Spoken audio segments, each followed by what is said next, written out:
আসসালামু আলাইকুম রহমতুল্লাহি বরকাতু। ছবি রান্নাঘরে আপনাদের সবাইকে স্বাগত জানিয়ে আজকে আমি একটা পিঠার রেসিপি নিয়ে হাজির হয়েছি। এই পিঠা বানানোর জন্য আমি এখানে 1 কাপ চালের গুঁড়ো নিয়েছি, শুকনো চালের গুঁড়ো। গ্যাসে একটা কড়াই বসিয়েছি।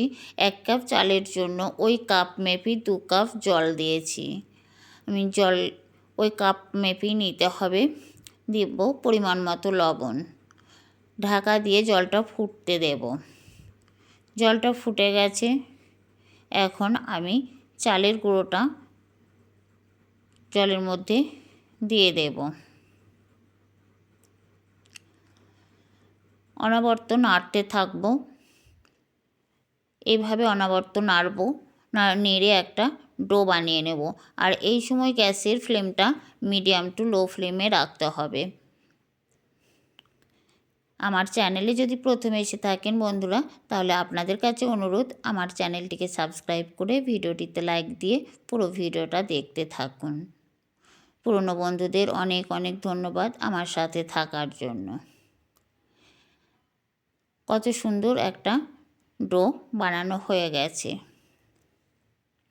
এখন আমি এর থালার মধ্যে তুলে নেব।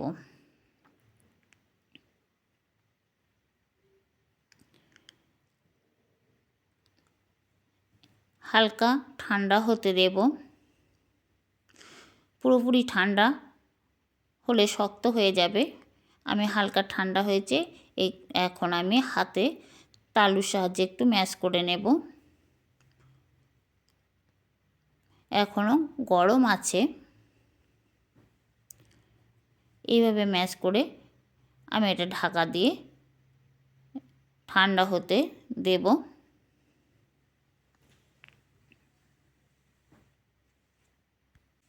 ঠান্ডা হয়ে গেছে। এখন আমি একটা করে ডো নিয়ে হাতে তালুর সাহায্যে এইভাবে আরও কিছুক্ষণ ম্যাশ করে ওখান থেকে ছোট ছোট লেচি কেটে নেব।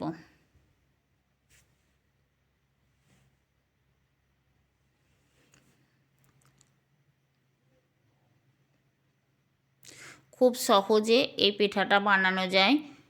খুব কম সময়ে ঝটপট এই পিঠা বানানো যায়। ঝাঁঝরি বলুন, কাঁচি বলুন, সব থেকে সহজ উপায় এই পিঠা বানানোর এই পদ্ধতিটা। এখন ছোট ছোট লেচি কেটে নিয়েছি।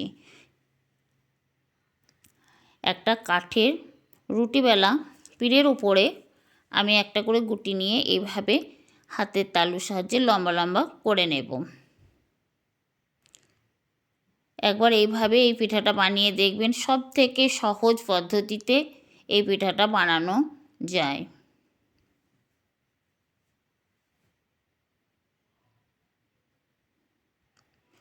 আমি এইভাবে সব গুটিগুলো লম্বা লম্বা আকারে শেপ দিয়ে নেব। বাকি গুটিগুলো আমি এভাবে লম্বা লম্বা করে শেপ দিয়ে নিয়েছি।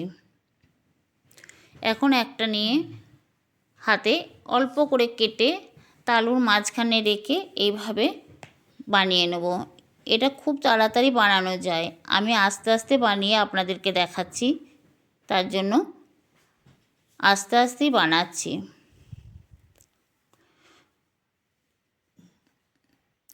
খুব সহজ পদ্ধতিতে এই পিঠাগুলো বানানো যায়। এগুলো অনেকে চুষি পিঠা বলে, আমাদের এখানে এগুলো এঁখে পিঠা বলি আমরা। বিভিন্ন জায়গায় বিভিন্ন রকম এই পিঠার নাম। ঠিক এইভাবে সব পিঠাগুলো আমি বানিয়ে নেব। যে কোনো একটা কাঠের টুকরোর উপরে বা রুটি বেলা যে কাঠটা থাকে ওই রুটি বেলা পিঠের উপরে এই পিঠাগুলো সহজেই বানানো যায়।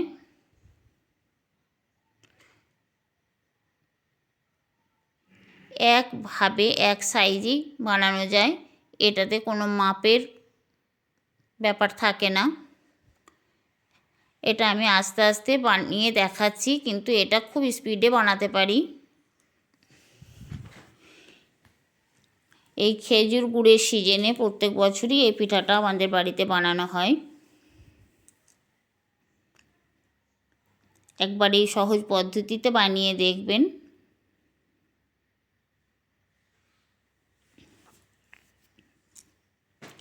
এইভাবে সব পিঠাগুলো আমার বানানো হয়ে গিয়েছে। আমি পিঠাগুলো একটা থালার মধ্যে তুলে নিয়েছি। এদিকে আমি খেজুর গুড়ের পাটালি নিয়েছি, কিছুটা ভেঙে নিয়েছি, দুটো পাটালি। কড়াইয়ের মধ্যে আমি জল দিয়েছি, আপনারা চাইলে জলের বদলে দুধ দিতে পারেন। পাটালিটা জলের মধ্যে দিয়েছি। এখন যে ওপরে সাদা সাদা ফেনাগুলো উঠেছিল সেগুলো আমি ছাঁকুনির সাহায্যে তুলে নিয়েছি। আমি এখন একটা তেজপাতা 2 টুকরো করে দিয়ে দেব। এখন গুড়টা ফুটে উঠেছে, পিঠাগুলো দিয়ে আরও গ্যাসের ফ্লেমটা হাই ফ্লেমে রেখে পিঠাটা বানাতে হবে। আমি একটা বাটিতে অল্প চালের গুঁড়োর মধ্যে জল মিশিয়ে উপর থেকে দিয়েছি। এর গ্রেভিটা খুব ভালো আসে। এখন কিছুটা নারিকেল এইভাবে ছোট ছোট টুকরো করে নিয়েছি, দেব। এইভাবে এখন নাড়বো না, তাহলে ভেঙে যাবে। কত সুন্দর ফুটে উঠে গেছে আমার এই রেসিপিটা হয়ে গেছে। ওপর থেকে কিছুটা নারকেল কোড়া ছড়িয়ে দেব। এই রেসিপি কেমন লেগেছে অবশ্যই কমেন্ট করে জানাবেন। ভালো লাগলে লাইক কমেন্ট শেয়ার করবেন। আবার দেখা হবে পরের ভিডিওতে।